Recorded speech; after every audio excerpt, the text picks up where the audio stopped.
Hola, bon dia a tothom.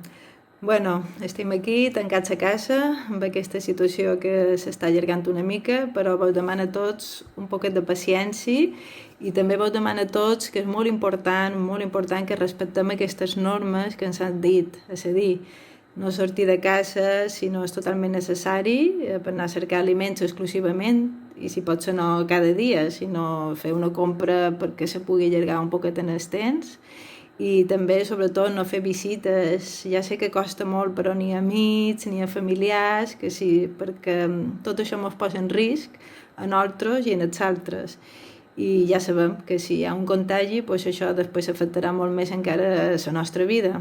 Per tant, vos demano, per favor, que entre tots fem l'esforç de complir aquestes normes de confinament, de no sortir de casa, i així doncs, podem veure el més aviat possible en el servei ocupacional i podrà recuperar la nostra rutina el més aviat possible. Que ja vos enyorem a tots. Vinga, un besito molt fort, ànim i tenir un poquet de paciència d'estar a casa. Vinga, una abraçada.